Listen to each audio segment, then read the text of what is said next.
So, so, you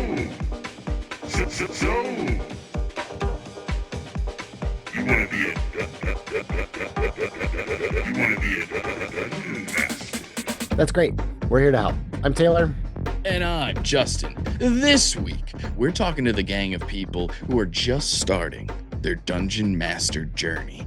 Maybe you just heard about D&D or you watched Critical Role or Dimension 20 and you thought, I want to try that. Hey, somebody's got to run the game, right? Well, our entire podcast is about making it easier to run these games. But today, it's all about where to start. So let's do just that and get started. But first,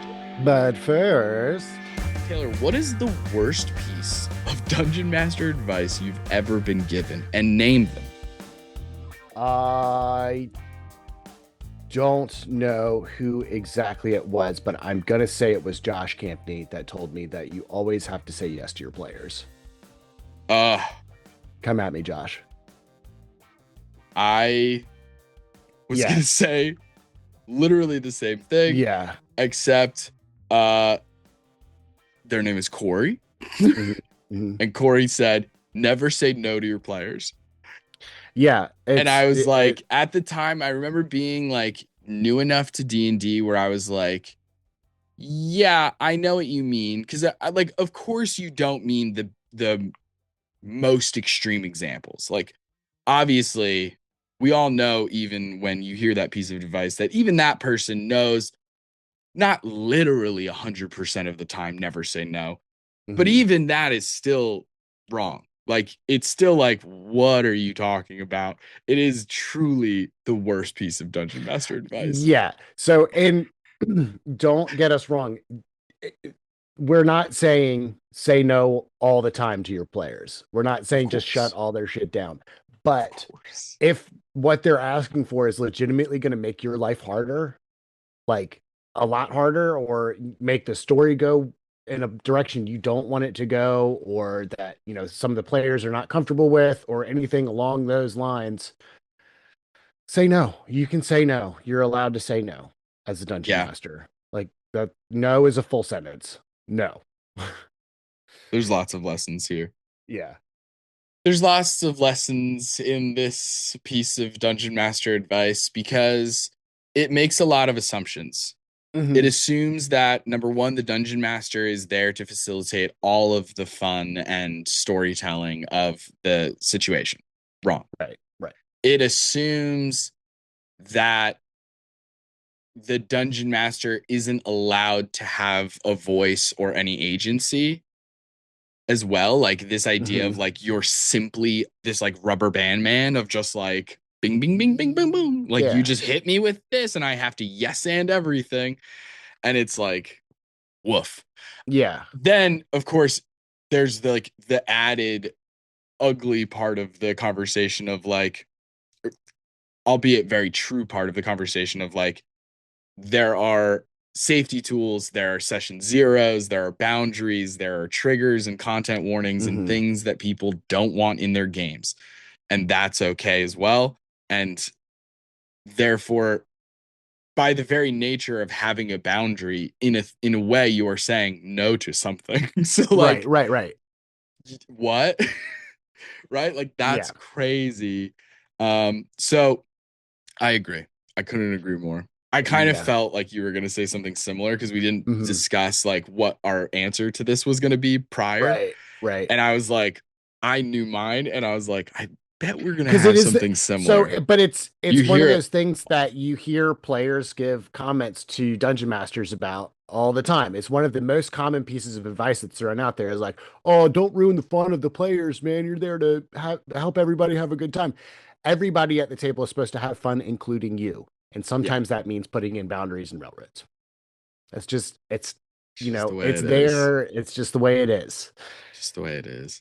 That's why it's so important to have session zeros, to set expectations, to have there be open lines of communication so that when there's like that little uncomfortability where like two different play styles are rubbing up against each other, where it's just like, oh, I really love stopping into every single shop meeting every single NPC and having all these shopping episodes and doing all of Mhm. this. And like, I'm going to ask 1,000 questions about the town and all of the things, and it's going to slow us down. But that's what I love to do. I want to really explore the world versus I we're getting out of here. We're leaving the town. Yeah, yeah, We yeah. need to go to our next thing. We can't just sit here this whole time. And so Right. those are just different play styles. Neither of them are necessarily wrong, right? No, the It's fun truly is like in the middle somewhere. The fun is right there in the middle for of, that table, for or that. potentially Well, it's I mean, like, just in general, I mean that just going with those playstyles, because those are very common playstyles of the delving deep in and then the video game player, basically.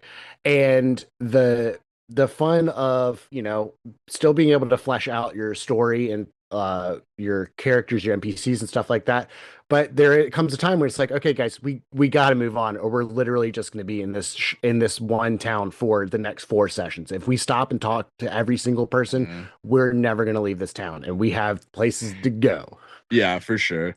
There is an argument to be made that both of those people are video game players, but one of them is they're just True. different types. Because one of them is like that Very true. completionist kind of Yeah, yeah, crazy, like yeah. I will catch every Pokemon. hmm And you're like, dog, we have gym leaders to beat. It's like, no, no, no, no, we can't leave region 05 until I anyway. haven't gotten a goddamn Rattata. King, speaking of Pokemon, you got to head over to the Patreon because we Got have to. like sneak peek previews of almost all of the classes and subclasses that were coming out with the Pokemon project and us working through them. We're going to be putting playtesting stuff on there, all different kinds of sneak peeks over on the Patreon. Not to mention the bonus action episodes. If you like the podcast, you're going to love the bonus action. It's just more content where Taylor and I sit down. It's a little freer and looser in terms of like outlines and structures and stuff, but many of those episodes are so fun and interesting in topics that we still are like very D&D related, of course, but like it just is like us having a ton of fun. So go Yeah. check it out. Link is in the description. Patreon. Thank you so Patreon. much. All right, Let's get into the meat of the episode. So this episode is really an interesting callback to the origin story of So You Want to Be a DM. Because, we connect and we're like, we want to start a podcast. What is it going to be? We know it's a D&D podcast, but like, what is it going to be? Is it actual plays? Is it Right. radio drama style, blah, blah, blah, blah? Is it, advice or tips and tricks and almost like from this like educational standpoint? We decided to go in that field, but then I think it was both of us kind of just being like, we should kind of skew it towards dungeon master advice specifically, as opposed to a broad players and DMs and anybody. It was like, Right. not that our advice can't be helpful for players. It absolutely can. Right? Like we go over the classes, subclasses, different spells. We go over how monsters work. Shit, that'll help you. But we really do believe that like being a dungeon master is fun. It is enjoyable. It is hard work, but rewarding. And everyone should give it a shot. Even if you end up not liking it, you'll be a better player for it. Yeah. So we got some emails recently. We got a comment on a YouTube video that was asking like which episode, like I've been loving the episodes. I love the 101s and the 201 episodes, but I'm just getting into DMing. I'm gonna run something for my friends. Which episodes would you recommend first? And I was like, whoa, good question. Because it's like I know episode 1 is definitely like an intro episode. So there's a part of me that's like, you don't need episode 1. Like I wouldn't hate it if you listened to it, but in terms of learning DMing, yeah, episode 1's not going to necessarily give you the most there, but it'll let you know how we got started and how we've gotten better at it. And guess what? It's practice. Sorry. We could end the whole episode there. Yep. Just and do I've it. been saying that ever since AI told, here's the thing. AI told me that it's all about practice. And his name is Allen Iverson. And he's my favorite basketball player of all time. You see what Okay. I did there? I see what you did there. I Because see he what you went did by there. AI. Right. Like Mhm. famously, people refer to Allen Iverson as AI. Then you got artificial intelligence, stupid. And that now, of course, everyone calls it AI. Intelligent. Yeah. And I commonly will make the joke, like an embarrassing amount of frequency with this joke that I use of being like, no, no, no, I love AI. Allen Iverson. Right. Anyway, Anyway. so you want to be a DM. Where do That's you great. get started? Here Sorry. are some things to consider. Yeah. If you are listening to this and you want to be a dungeon master, where are you coming from in terms of your experience? Do you have any tabletop role-playing game experience? Have you been a player before in D&D? Because hey, that's going to help you a ton. Yeah. Uh maybe you've even only played one game or something like that. But if you've gone through like character creation, we'll talk about more about that later, but like that helps a lot. Um if you've played other TTRPGs, oh, I've never played Dungeons and Dragons, but I've played Call of Cthulhu as a player a couple times. That Mhm. is going to help you. Like all of these, Yeah. all of any tabletop role playing game experience is going to help you. Even if you were to come to me and you were to say, I've only ever, in terms of TTRPGs, I've only ever done like Blood on the Clock Tower. I would still say, hey, that's going to help a little bit because now you understand kind of, I can use that as to be like, so you kind of get classes. Mhm. Each class is unique. It has its own special abilities. Boom. Now you understand why a bard and a cleric have different shit because you've played Blood on the Clock Tower, so you know that the washerwoman and the Mhm. empath have different abilities. Right. Uh, what about video game experience?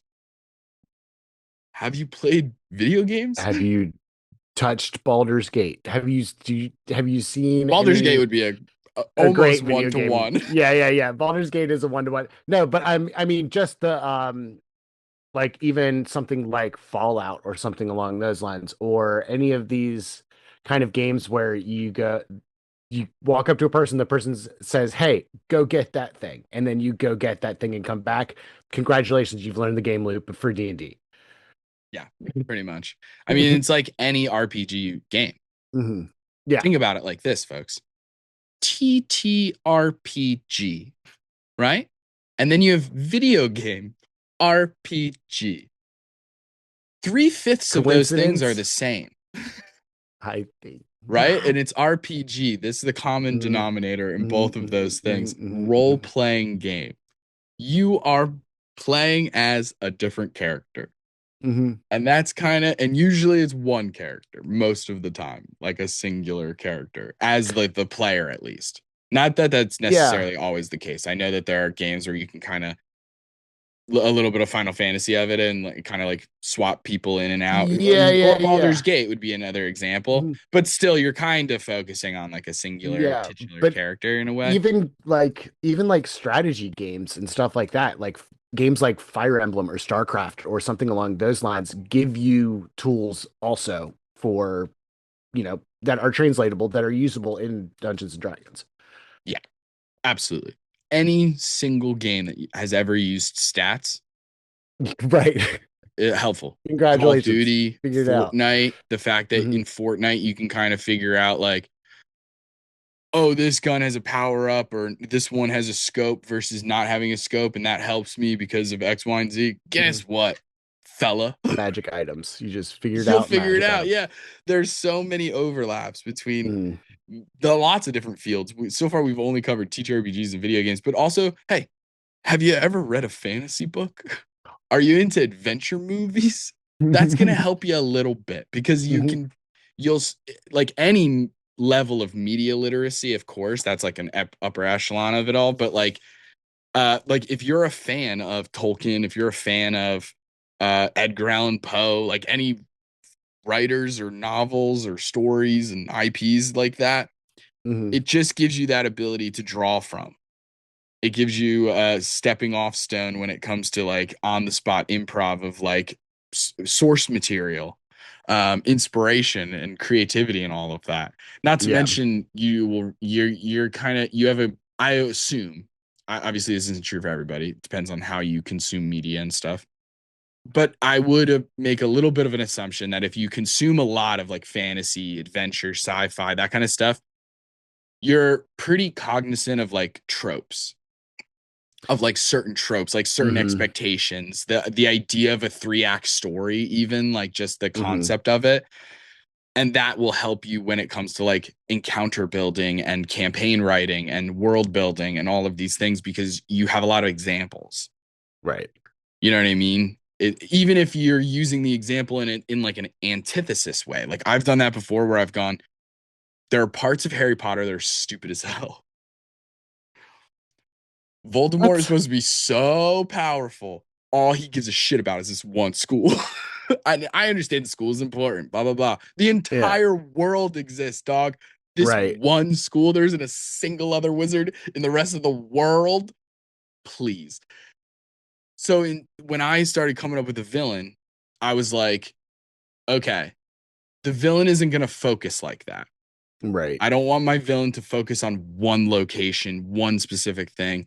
Of course, Waterdeep was important to the villain, but guess what? They've also attacked Yarder, they've attacked Tribord, they've attacked Daggerford. Like they're taking the entire Sword Coast, not just Waterfell, Right. right? So it was for those reasons where you guys don't necessarily have the opportunity to immediately retaliate and hit Waterdeep again because it was like there's other shit going on. Like, oh Mm-hmm. no. And that was like always my plan of like, I don't want you guys to be able to consolidate that early in the game or the campaign rather. And Mm-hmm. so I'm not going to consolidate the villains. The Right. villains are spread out, and therefore you have to also be spread out. Take some notes, JK, Joanne. Anyway, uh, do you have any theater or improv experience? This is That will another help you a huge ton too. one. Just like it helps you because like the game is a little talkative. The game has a lot of like awkwardness. Like it is silly. Like you have to kind of be able to not take yourself too seriously. Like you're pretending to be a fucking dwarf who like lives in mines and like has a Scottish accent. Like sometimes it's a little cringy sometimes. And so it's Yeah. like you have to like get over that and just kind of like live in the moment. And but also if you're talking like if you listening now are a theater kid, you're listening to me going, "Oh, that's not a problem."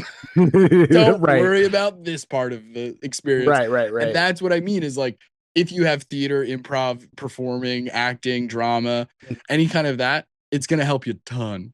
Even if you like loved Yeah. English class and you loved reading in front of the class, like you're going to love this shit.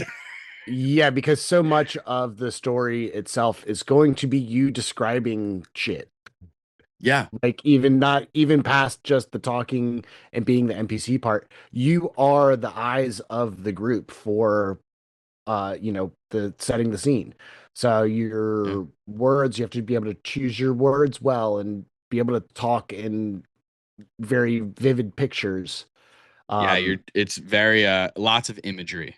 mhm, Lots of imagery needs to be used because yeah, you really are like the only thing that is painting the picture literally like right. it's not like you have a back like a slideshow and you're like okay so this is kind of what the castle looks like and Caveat, it can be. It can. I There know are it can times, be but yeah, if yeah, you're yeah, really yeah. like normally you're not like doing this for every single thing it's like Yeah, yeah, obviously yeah. yes can modules will sometimes give you maps there will be like artwork there will be all different kinds of resources you can share images of the monsters and this and Right. that when you boil it all down though because that's Mhm. another level of like not expertise but rather like proficiency because then you need to know like the VTT assuming you're playing Right. virtually if you're playing in person you need to have the physical objects you need to Mhm. have like a projector screen in your fucking dungeon or coming from somebody who is broke and cheap as hell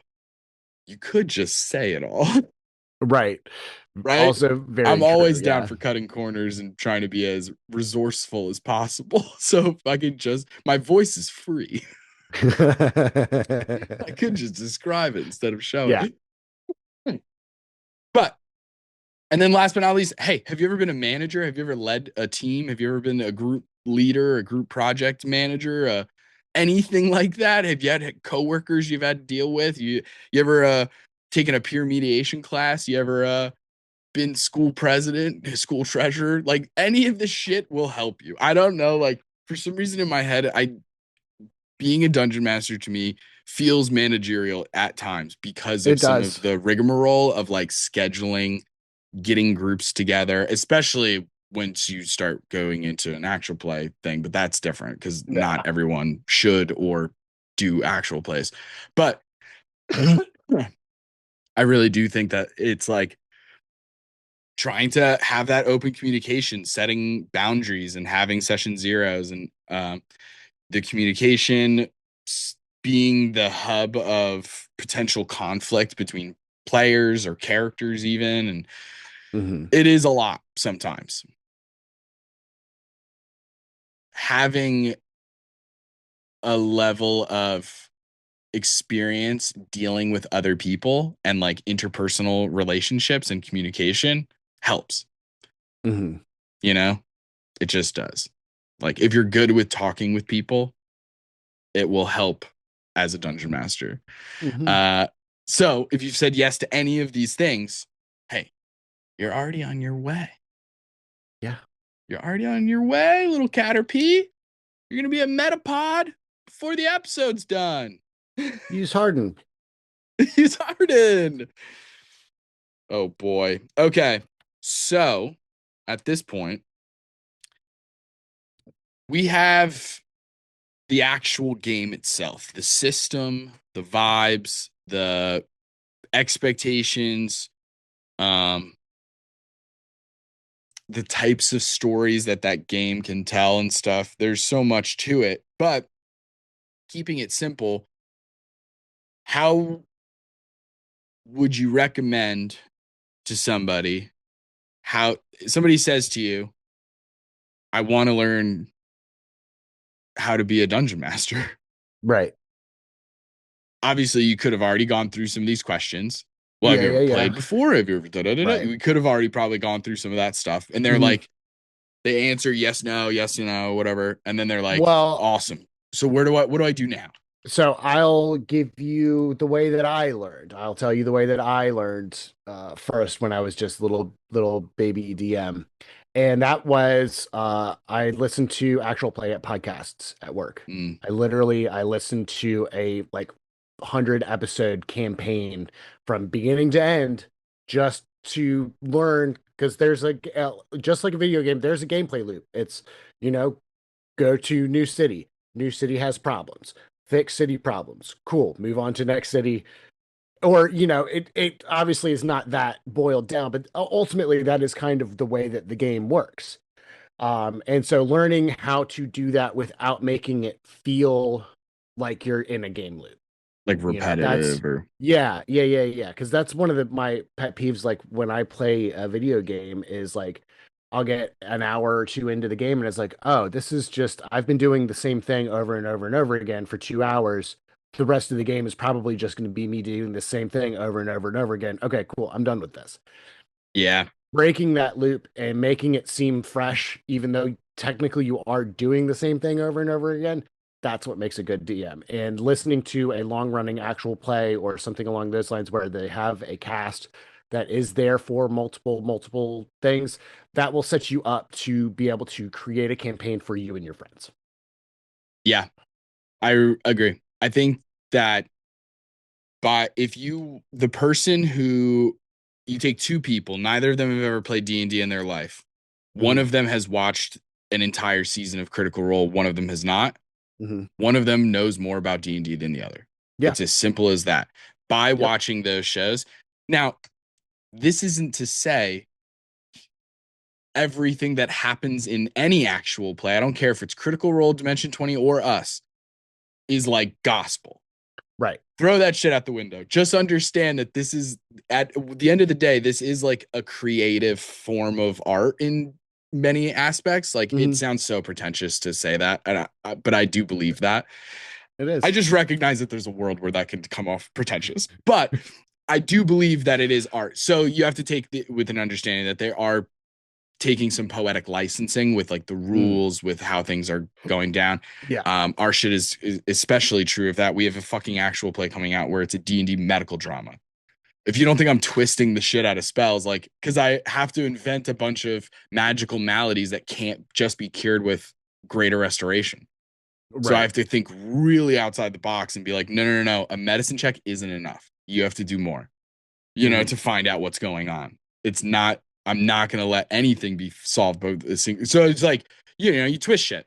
That being said, you do get to see a lot of the rules because at least the most basic rules will be the same. How attack rolls work, AC, certain things like that, right? Like the fact that there's damage. You'll even learn the different shapes of dice because they'll call them out and eventually you'll be like, what does that mean? But over repetition, you'll start to learn a lot of stuff. You'll also see like the storytelling of it all, of like what sometimes, depending on the actual play, you'll see the things of like, oh, cool, that it's cool how these two players really just like took a scene and the DM wasn't even involved, and that's awesome. And how the players are getting each other involved and they're helping each other. And sometimes you can even see like with Dimension 20 specifically, especially in like the early seasons, you can see Murph helping Allie a lot. Because Allie is brand new to D&D at those like early Fantasy High seasons. And so Murph, being a much more veteran player, is like visibly and audibly helping them throughout the game. And it's awesome. And you get to see that. And so it's like you learn so much. It's just like very, very fun. I do think that's an incredible way to learn. It just is. Then you can also you play the fucking game. Just play the game. No, all jokes aside, it really is like, have you been a player before? No. Okay. I would try being a player first, but it's not to say that you can't go immediately into DMing. I've done that. I would be a hypocrite if I said that you have to do it that way because I was a player first, but before I was even a player, I could have DM'd and I would have DM'd because you know what I did when I first discovered D&D rules, mechanics, this and that. I made 1,000 characters. I made characters, hundreds of characters where it was like, let me take this species and this class and do this weird thing. And then when I found multi-classing, forget about it. Okay. You learn so much through character creation. The amount of rules that come up when you just have to build a character and you go, but just like you can find digital copies of the books online and how to create characters and all this different stuff. And so just like it gives you like a first pick your species and you go through the list of species and you go, all right, this one's cool. Write down all of the things that you get from that species. And then you go, okay, and now I pick my background. Okay. And you get your background and the background gives you a couple things and you write that down. And it's just like filling out a character sheet with pen and paper. Digitally, I think it probably helps a bunch of people. It's definitely easier in a lot of regards. For me, I learn better with just like paper and pen and like actually physically writing things on the character sheet myself. Right. But I don't deny that there are aspects of having a digital character sheet that can be very nice. Yeah. So it depends on the virtual tabletop. It depends on how it's displayed and stuff. Like we were talking last night, Foundry's trying to work on it, but right now, I can't have my character sheet and the map up. And it's like I never have my character sheet up. So I'm not looking at it very often. So for that reason alone, I'm like, this is annoying. And like I have to click on all the tabs. I always have to be like, where is this again? Whereas like, of course it's bias, but like, or like recency bias or like a proficiency bias almost. But like, I know D&D character sheets so well that like a new player could be like, where's my saving throws? And I could be like, it's here. Boom, it's right there on this part of your sheet. I know exactly where saving throws are, but I really do think if you've been a player that you're going to learn rules really fast, but they're going to be very player specific, which is really where character creation comes in, why I think it's so important. But also other TTRPGs. Yeah. I think depending on who you ask, because there will be some people in the at-large TTRPG community who will tell you, don't play D&D first, here's a list of 5 other systems that are much easier to learn and you should do these first. Are they wrong? Not necessarily. There are easier systems. I think I can't tell you what it would be like if I learned Kids on Bikes first and then D&D, because that didn't happen to me. I learned D&D Right. first, and Right. guess what? I found it incredibly easy. But I don't want to come across like I'm some genius, and so like you poor peons will never get to my level. But like some people I've heard find D&D very difficult. I can Right. understand that, but I think because I don't know, I took Calc 2 in college. Like math and numbers is simple as hell to me. And I I play a lot of video games that had stats and skill trees and this and that. So it was like it felt like a 1-to-1. Like it was just like, and then I also like I've always been like kind of a ham in my family, you know, like I was always like the kid at the cousin or whatever at the things, being like a little extroverted and like telling stories. I was always trying to make my friends laugh, and I was always a little bit of a class clown and all these different things. And then in college I took drama classes and stuff. So like starting to perform a little bit here and there. And so then it becomes like all of these skills coming together, and then I find D&D, and it was like, so I had video game experience, I had theater experience, I had math and number skills, all this other stuff. I'm made for D&D. So like when I found it, it took me like all of 2 seconds to be like, yeah, I get it. Yeah. Same. And so like there are people in the TTRPG scene who will be like, it's much too complicated for a new player, like it's crunchier and da da da.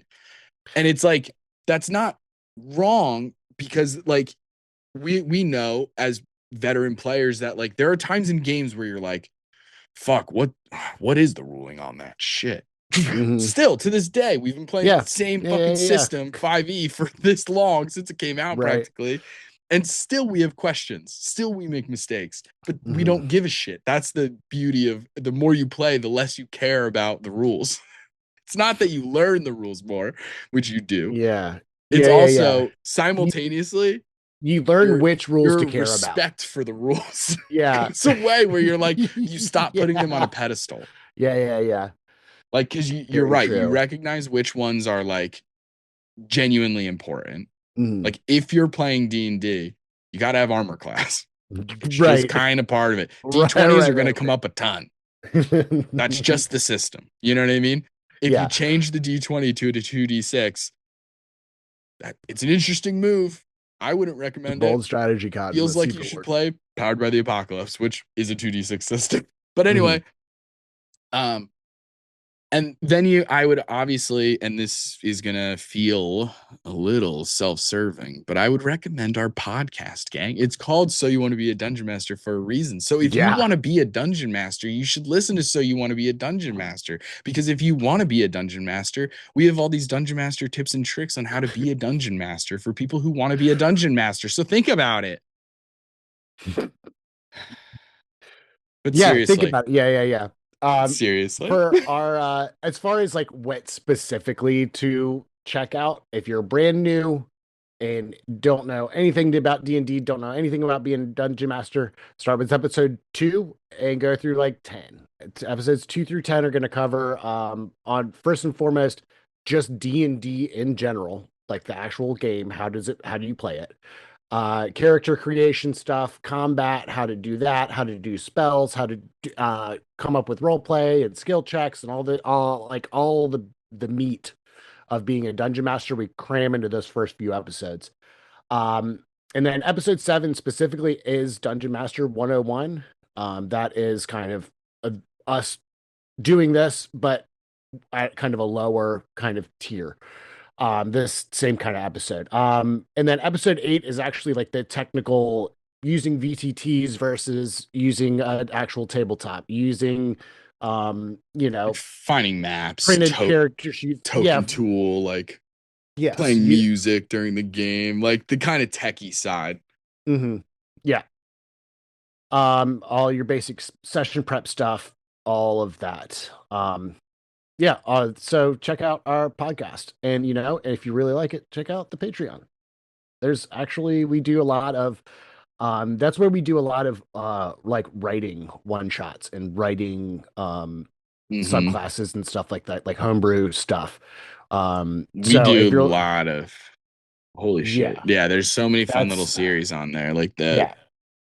we talk about some of our favorite monsters from monster manuals from the CR0 all the way up to like CR15 or whatever we Mhm. got to, and then bunch of multi-class mashups where we roll for Random characters, random, yeah. yeah, random classes. We have to make a multi-class and design the whole thing. We talk about our home campaign and go through 13 levels of adventures. Like it's freaking nuts. So Mhm. check out the bonus action, gang.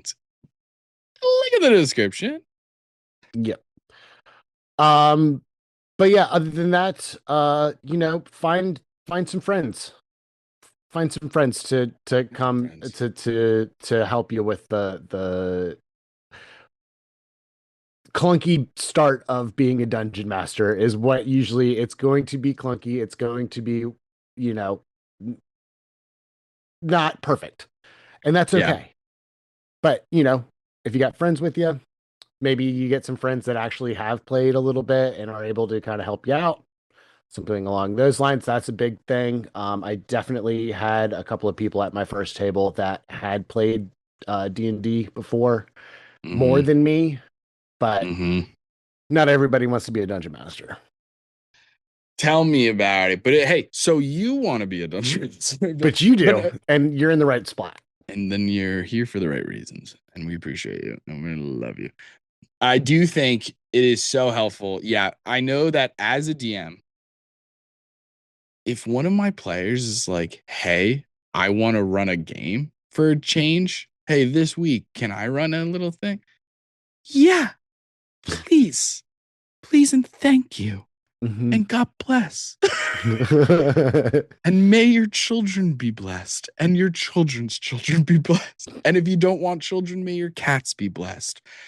So, like, I love that. You know what I mean? So Yeah. it's like, guess who's going to be their biggest cheerleader, supporter, secretary? I'll do whatever the note taker. I don't give a shit. Plot hook grabber. I'm pressing buttons. Yeah. Whatever you need, dog.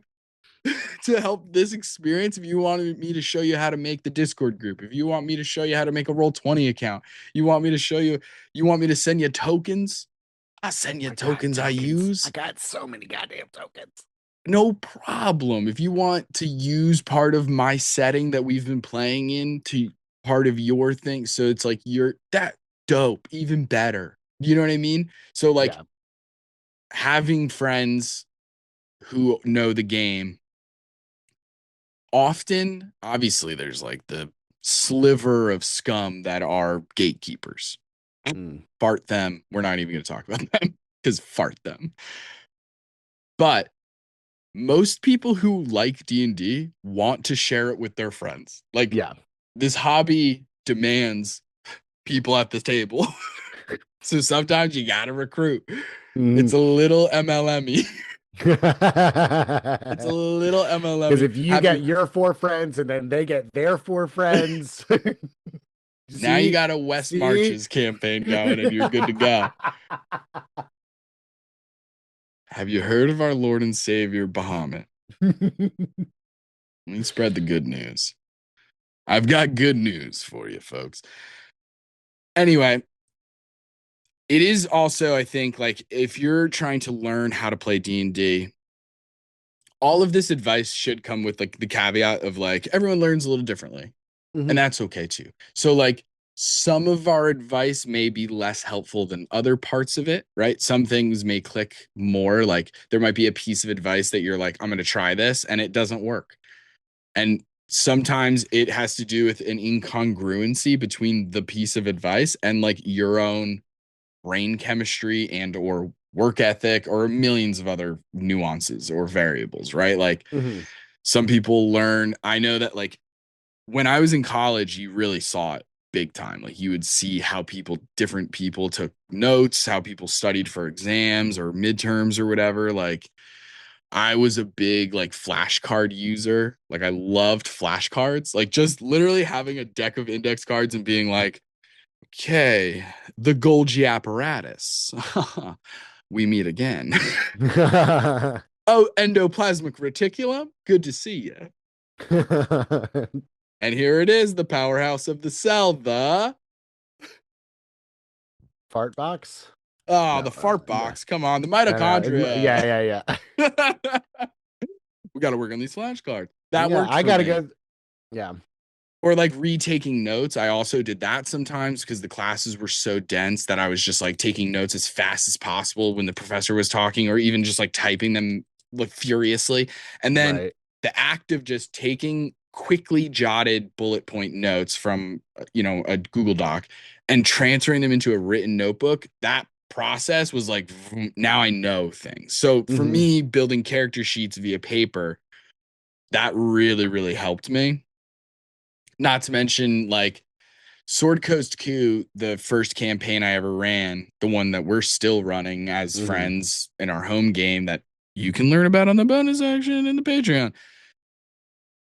That I wrote that campaign like so I wrote so much of that campaign before we ever played it. You know what I Yeah. mean? Like I had notes and notes and notes and notebooks of like, here's the bad guys, here's the breakdown of the hierarchy of the villains, here's how they're gonna go about their different towns, here's like a soft overview of like the different chapters of the adventure. Mhm. Chapter 1, the party meets. Chapter 2, they find out about the main plot. Chapter 3, they get that much. Now they're forced into the plot through Dragon's Bane and the double cross. Mhm. Chapter 4, they got to get out of prison. Chapter 5, like I had it all written down of like these basic ideas. Um, and it still worked. The crazy part is then much later in life, I get a professional, like I'm being paid to DM a group. I Mhm. decide to do Sword Coast Q because they want kind of the traditional D&D setting. So I said, I got one. Mhm. Boy, do I. And I'm running it.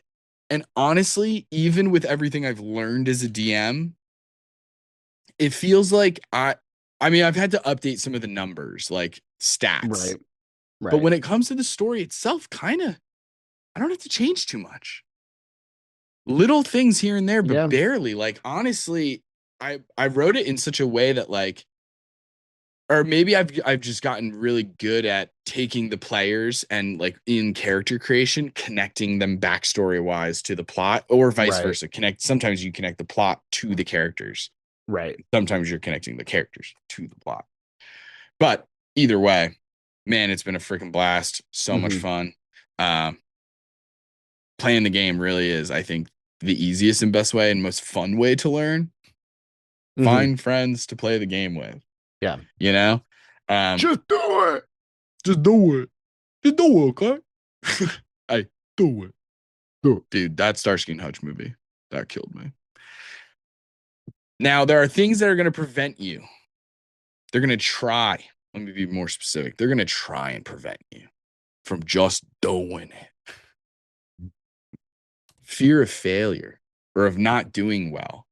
For some reason, we talked about it at the top. Sometimes people are going to watch hours and hours of Dimension 20 and or any of the millions of actual play podcasts Yeah. and YouTube channels that are out there, my ourselves included. Somebody might watch me DMing Mythos University and think, gosh, how could I ever be as good as Justin? I'm here to tell you that's you don't have to be perfect. Yeah. Seeking perfectionism is just a farce. It is an exercise in futility. It is a Mhm.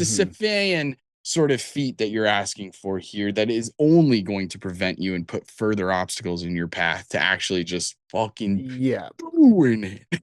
So yeah, and I think kind of going with this, as far as like the fear of failure, I think that they're really, especially when you're first starting out as a little baby DM, Mm-hmm. the only way to fail is if nobody has fun. That's it. Yeah. Like that's really the only way to fail at it. And as long as you have your friends around and you're having a good time sitting and enjoying each other's company, congratulations, you're winning at D&D. Yeah, that's it. That's literally all that matters is did everybody have fun? If everybody Yeah. had fun, then you won and you Yeah. crushed it and you're the best DM in the universe. That's all that matters. And if you didn't have fun, and if nobody did have fun, then you need new friends. I'm kidding. Then you I'm need kidding. to I'm kidding. you need to change your D&D group of friends into a fight club of friends. Yes. Then have them Then fight each other, and when they're all kind of loopy, run another session, and they'll probably have fun run another because they're not session. getting hit in the head Exactly. repeatedly. There you go. Another thing is just this idea of like not wanting to make any mistakes. That Yeah. idea of perfectionism of like You're gonna do it. somehow I'm not going to know the rules enough. I'm not going to know the monsters enough. I'm going to have to look things up. It's going to slow things down. Things won't be immersive. I can't do voices. I'm nervous about this. What if the mute? Enough. Yeah. Just do it. Yeah. Just play the Yeah. game, man. And just like you're gonna make mistakes. Who cares? The stakes couldn't be lower because these are your friends, right? Right. Right. You're Like playing a game of pretend with your friends at the end of the like day. I can understand that there could be pressure when you're like I'm the one who's introducing D&D to this group of friends. Mm-hmm. It's my first time DMing. If I don't do a good job, these guys are gonna think one way or another about D&D, and then Mm-hmm. will we ever play again? Right. I get it. I get it. If that, I guess, is the case, let's say that's the case, and you're genuinely like you're putting a lot on this in terms of its importance and like its weight because you're starting to think ahead of like if for some reason the impression of this game isn't spectacular, then my friends won't want to play it anymore. Like, you know what I Right. mean? Like, if this doesn't go well, then that is a lot of pressure to put on yourself. I would first of all be like, dude, that's not all on you. Yeah. Like, that's not fair to 100%. you. Yeah. And if your friends decide they never want to play D&D again because they didn't understand that you were doing this for the first time and they don't understand all that it encapsulates being a DM and stuff, that's on them. And you can't control that. Mm-hmm. All you can control is what you do next. Right? Yeah. Yep. Now, if you can't find a group, That's that's a rough. harder one. Yeah, that is a harder one. But there are resources out there for finding Absolutely. virtual groups Absolutely. are a dime a dozen. You can find them all, start playing games. I think Roll20 does some stuff. Yep. Definitely a lot of resources out there for finding a group. It's not going to be the close-knit group of friends that you maybe have around like your normal Not at Discord server, first. whatever, not at first, but I there are people that I met through D&D that are now lifelong friends of mine, It's true. so And I hate those people. But no, no, it's so true though. I mean, like yeah. we have a lot of friends that we work with in different actual plays and stuff who are Mm-hmm. professional DMs and GMs as well. And like Mm-hmm. they talk very highly of their groups and they talk about them all the time about Yeah. like which may be a HIPAA violation. I don't know. I don't know how it all shakes out. Honestly, D&D practically is therapy sometimes. Health insurance should start covering it.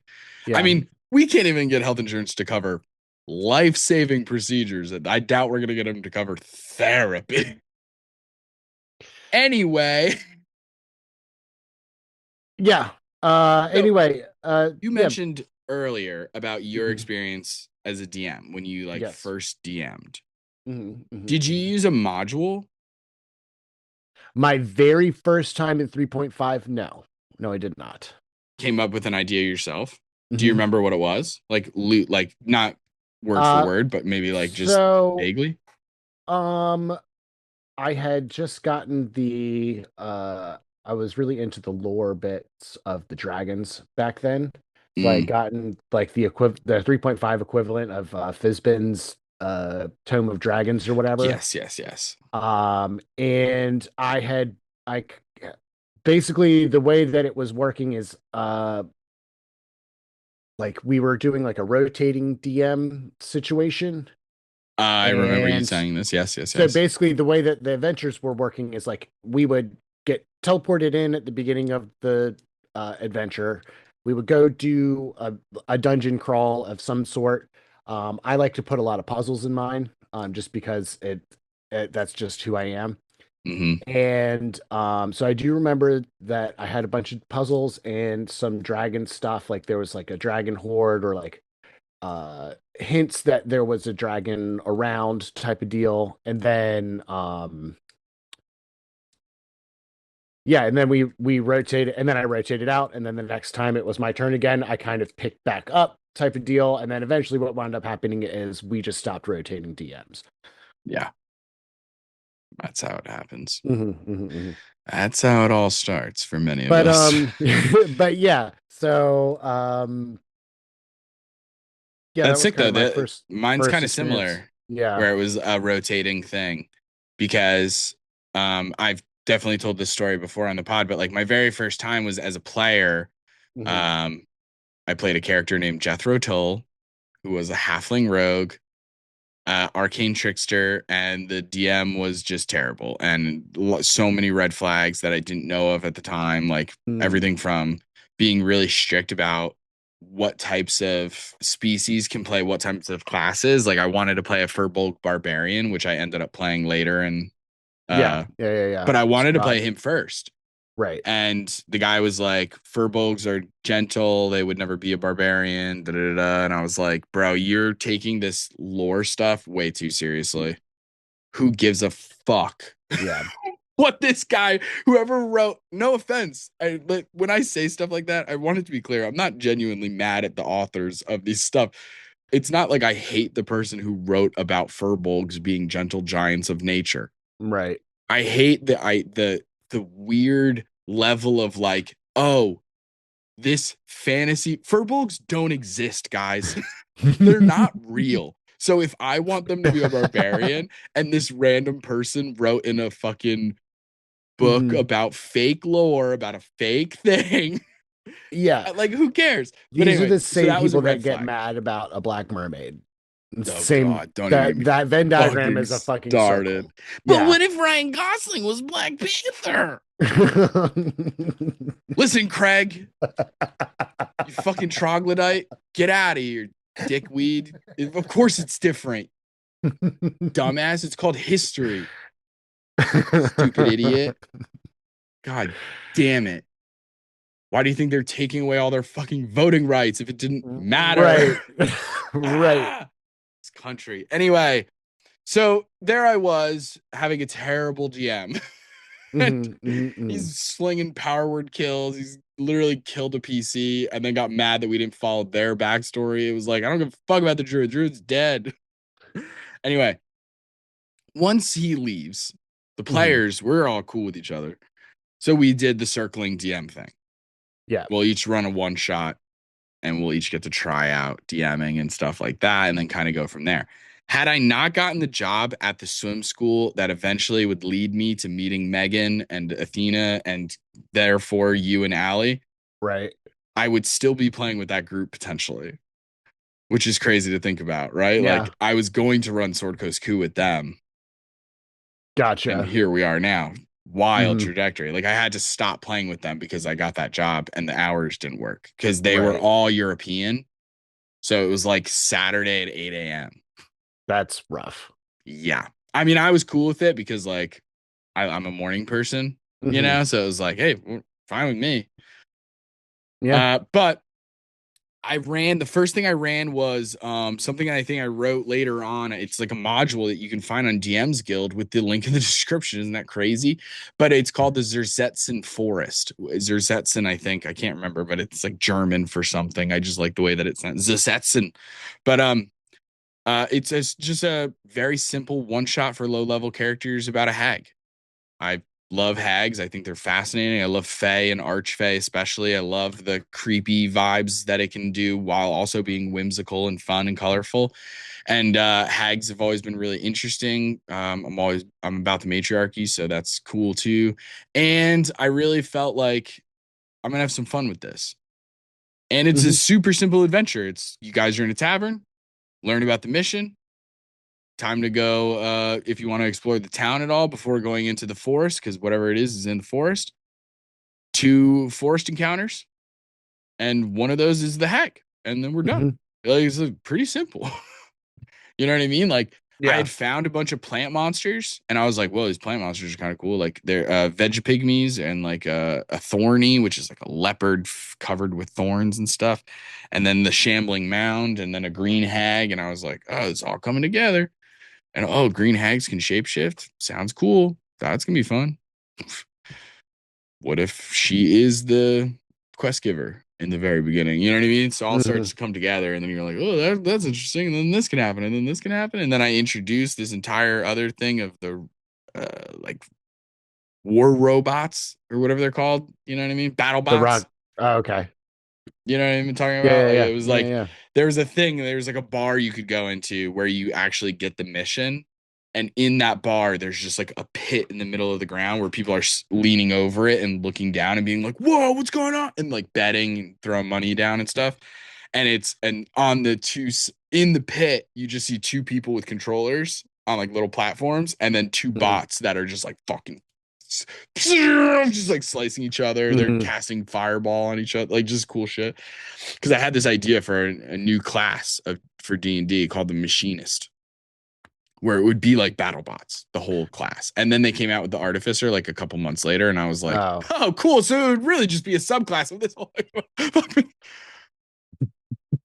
I was so mad. I had it set up, dude. It was gonna be so cool. that's Wrote, I hilarious. wrote I wrote the whole class out. It's somewhere. Anyway, Anyway. I know. What a bummer.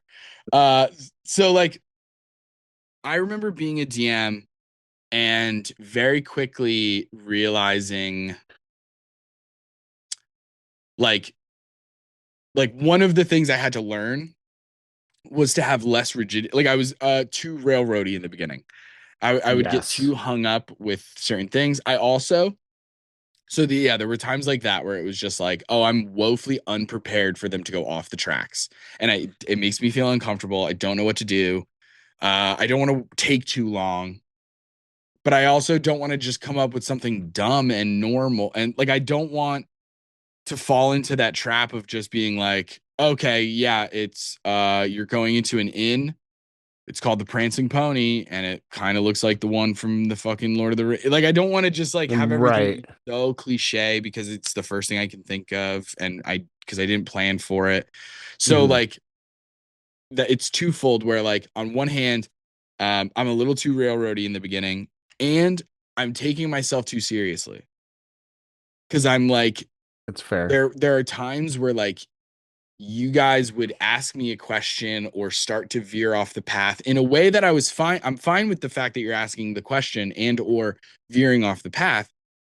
But because I'm taking my world building and my can't the campaign and my storytelling and everything so seriously, I'm nervous to improv and come up with stuff on the spot. Right. Because what if I say something and then later on I'm like, that's so dumb. Like, had I had time to think about it, I would have come up with something so cool.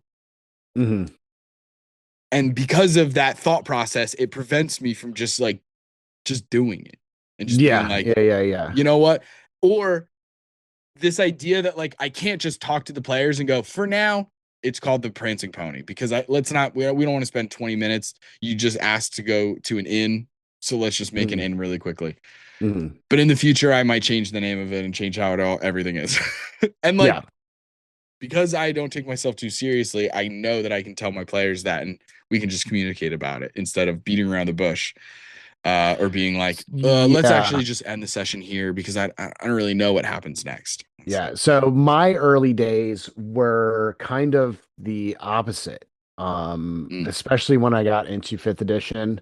I was very excited to play with my table, like my friends, play D&D again, Hmm. because we had, like, some of the people at the table were at the same my 3.5 table, and then we stopped for a while, and then we picked it back up. Um, and so I was excited to start playing with them again, but I did this thing where I was like, okay, gang, I'm new to fifth edition. You're all new to fifth edition. Everybody look through the magic item list and show me some stuff that maybe you want, and I'll, think about giving it to you as loot.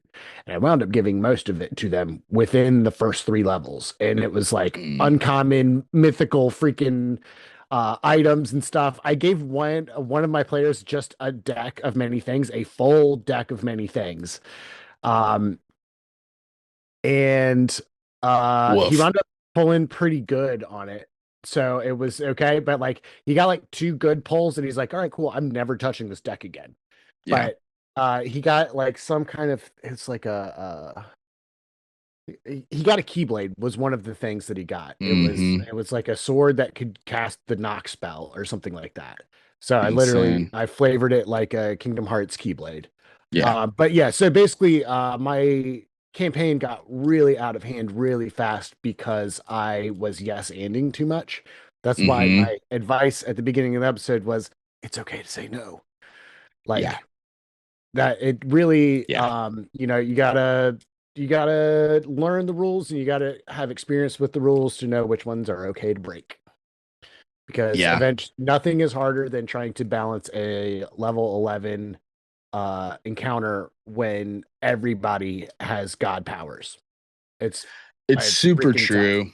And D&D is easy with like it is an easy system to have that happen even unintentionally because of the way that it's set up with power creep and magic items and this and you know what I Yeah. mean? So it's like, hey, it's going to happen sometimes. And it is what it is.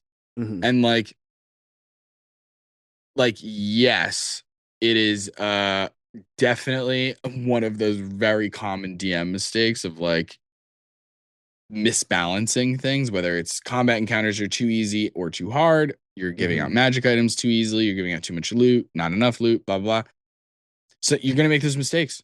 Don't be Yeah, that's afraid gonna to make happen. those mistakes. Sometimes you have to break the rules and fuck up things and create an unbalanced nightmare in Hmm. order to figure out why it is a nightmare, you Right. know? Right, exactly.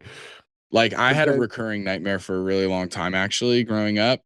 Uh up until like college probably. Like I can't remember when I stopped having it. I remember why I stopped having it, just not when specifically, but it was this really weird recurring nightmare where I would be in my neighborhood, pretty suburban, small Mhm. streets, houses with, fenced yards and shit. And a truck would be chasing me. Just like a black pickup truck, tinted windows, heavy exhaust, like big tires and shit, and it would Mhm. just chase Mhm. me. No one, I don't know who's in the car, I don't know why they're chasing me. They're just chasing me. That's the nightmare. Sure. Okay. And I would be like running through the streets, I'm running through people's yards, I'm hopping fences, I'm like just sprinting. And then I would Mhm. get to like an area and I'd be like behind a fence and be like sure enough, the truck, you would hear like, and it would be like, fuck, he's back. And I would start running again. Mhm. Eventually, I hit an age in my life where in the dream, I remember at one point getting to my stopping point and being like, truck comes and I start running. And as I start running, I go, why am I not tired? How can I keep running? Woke up. Huh. Next time I had that dream, literally, I'm like running right, like I start the dream, I'm running, and I go, wait a minute, woke up, like, and I've never had the dream since. Yeah. So sometimes it really is just like it's just like that, gang. Think about it. Moving on. Okay, let's get into some episodes running a little long at this point. Let's get into just some last little tips for beginners here for Yeah, people like new DMs trying to get into it. just some Uh, basic ones, real quick. I mean, yeah. like, hey, modules are your friend. Yes. They're your friend. Absolutely. It's totally okay to use module. It, I'm not like so proud or like stupid to think that just because I personally haven't run modules, like I'm trying to think of a time other than my own modules that I've written. I don't right. think I've ever run a module.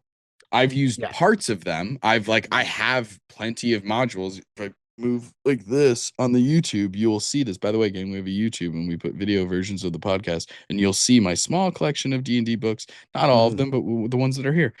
And there are plenty of them are module books. Mhm. Have I ever run a nope? But I've been like, yeah, there's a Fey carnival that comes to town, and I can use the Fey Yeah. Twitchlight, whatever the hell, Witchlight carnival. Oh, you guys are doing a boat battle? I Mhm. have Ghosts of Saltmarsh. They have some boat stats in there. Yeah. Oh, you guys are battling weird magical monsters? I have Explorer's Guide to Wildmount. There's some interesting monsters in there that Matt Mercer came up with. You know what I mean? Like, I'm Yeah. not actually running the modules, but still very helpful. Very helpful, But especially if you're yeah, brand they're new. very helpful, and Just reading it will using help, even if you yeah, don't run it. yeah. And also, but I mean, if you are getting new, like I swear by modules. I Yeah. use a ton of modules. I use them almost exclusively because it takes so much of the difficulty of the writing out of it. It's Yeah. already written. You just kind of got to fill in the gaps. And so like when I say I run modules, I won't run them necessarily quite perfectly as written. Do have an overarching plot that I'm running with for the campaign, and Mm-hmm. then it'll just be like swapping a name out or swapping this thing is actually rather than happening in the prison of a castle, it's actually some kind of weird dungeon in the mountains, something Yeah. along those like For sure. Just locations like and the little flavor. location flavor will change, but the meat of the module, most of it stays almost exactly the same. And Yeah. I Yeah. think Yeah. that's a really good thing. Once you learn to walk that line, the being a DM gets a ton easier, in my opinion. Absolutely. Now, if you are just starting off as a dungeon master, I would implore you to do a shorter story. Yes. Now, doing a one shot is like what a lot of people will do. A lot of people will say to do that. Even we've said that in the past. You should start with a one shot. There's so many truths to that, with a massive caveat of sometimes a one shot actually can be more challenging in some regards because of how much pacing it requires to Yeah. get everything in the time frame that you expect. Right. Yeah. We've And I all think done one shots that become two or three shots. that's generally how it winds up going on. I like So honestly, and a lot of the modules that I buy are singular one shot modules that are supposed to be one shot, and they can take 4 or 5 sessions. It yeah. just depends on what your players are doing. Yeah, it depends on how much they're gonna role play and like sit in a Hmm. scene and like talk to each other because that just eats up time. Yeah. Which in a good way, not in a Yeah. Yeah. Yeah. negative way.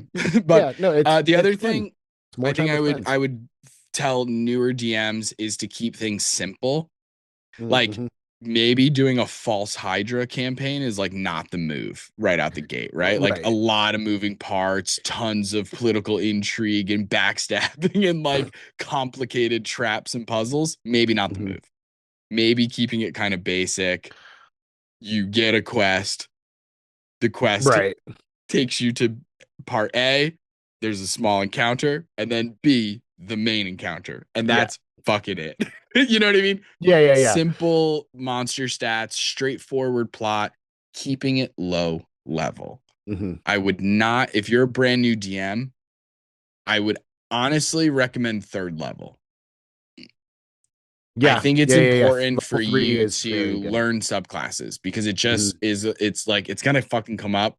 I just don't understand why you wouldn't. I honestly think that like between first and third level, peanuts. Like it's like, what's the difference? Yeah. Yeah. Yeah. It's like Yeah. other than the subclass, obviously, but like Hmm. truly, like not that much of a difference. You don't have to worry about the fifth level double attack from most of the people. Third level Hmm. fireball, like you don't have to worry about any of that. So Yeah. third level, I think, is primo. Plus, All it's right. gonna players want those subclasses. It just makes character creation more interesting. Hmm. Um, and then like emphasis on this, and we talk about this anytime we do reading Reddit horror stories, anytime we talk about any kind of advice, whether it's interpersonal conflict, whether it's session zeros, whether it's giving magic items or doing homebrew. This one piece of advice transcends D&D and tabletop role-playing games. It's just good advice for being an adult, for being a mature individual in this world, and that's communication. Yep. People can't read minds, and you need to communicate with each other. You need to Yeah. talk. You need to set up systems so that you are able to communicate, whether that's like having a designated Discord group for your D&D thing, having I don't care if it's a Slack, dog, like just something for you guys to chat, right? Like that helps. Setting expectations, being proactive rather than reactive is a huge mantra of mine, of like, just if you tell the players already that there's going to be surprises, this is going to be a deadly campaign, hey, they're going to feel way better about their character dying when you told them that death was on the table earlier. Right. Versus, oh, your character failed another death save? By the way, death's on the table. Like, little late, Jeremy. Little late, Jeremy. So, something to think about. Mm-hmm. In future episodes, we would love to go over different examples of really good monsters encounters and different adventures that would be perfect for brand new DMs and players. So look forward to that in the future. But before we do that and round out this episode, Taylor, it's that time of the week again. Time for Monster of the Week. Bagel Day. No. Hell yeah. Okay. We got a special one for you this time, Taylor. Okay. This one is a doozy. Have you ever been to Missouri? I have been to Missouri once. Interesting. Just driving through, but yes. Just driving through, of course. Have you ever met a no-nonsense farmer from Missouri? I don't think so. I don't think I met many no-nonsense. I did meet a no-nonsense farmer in Montana. Oh, okay. Different. M state, but still different. Well, in the winter of 1967, a no-nonsense Missouri farmer had a run-in with a horde of strange, scurrying entities from outer space that one could only describe as resembling green space penguins. That's right, Taylor. Today we're talking about the Tuscumbia space penguins. I love them. The artwork is interesting. Now, he loved I them. have to tell you, this story is crazy. And again, kudos to the writers of cryptids.fandom.com/wiki/Tuscumbia space pirates or space penguins or whatever the fuck, because it's written like a goddamn novella. Under description, it starts with, on the bone-chilling morning of February 14th, 1967, a 64-year-old farmer by the name of Claude Edwards woke up to attend to his duties on a remote parcel of land near Tuscumbia, Missouri. As the sun rose low on the horizon, like, it's just written so crazy. Yeah. Never imagining that he was about to have a face-to-face encounter with the unknown. I love the description. I love the way this is written. Yeah, I love anytime somebody uses salt of the earth. Yep, I was just about to say that. So pretty much what happens is he's in his barn, but then he begins to see what appears to be a UFO sitting in one of his fields. Sure. He goes, yeah, whoa. I don't know exactly what that is. He noticed that all of the cattle in his field were facing the same direction, and he thought that's kind of weird too, but okay. Yeah. And then he sees a bunch of he sees the actual like spacecraft, if you will, and it's like landed. It's got like the typical little legs. It's like a flying saucer, very specific. And he's like watching this UFO, sets down his bucket, and as he turns back towards the object that's like in the field, he begins to see a group of tiny, strange creatures swarming beneath the object, the saucer. Mhm. He's like, yeah, what are these? He's curious. He's got his adrenaline's flowing. He climbs the gate. He's starting to check them out. He's going closer and closer to what could be aliens. As he gets up there, he's like, yeah, they're about 3 feet in height. They have grayish green complexion. By the way, their ship, a grayish greenish complexion. And then he ends up being the one to draw these creatures, which is the drawing that we get on this page. They're a little on the greenish side. Yeah. They didn't have any hands. Their arms were moving too swiftly to discern any shape of the appendages or anything like that. They either were wearing goggles or they had large, wide-set black eyes, dark protuberances where their noses and mouths ought to have been. And so, yeah, that's where we're getting this sort of penguin-like I thing. still love them. They didn't do anything weird, did they? Well, he does end up. So at this point, I love this statement here. This is how you know that the person who wrote this is a man.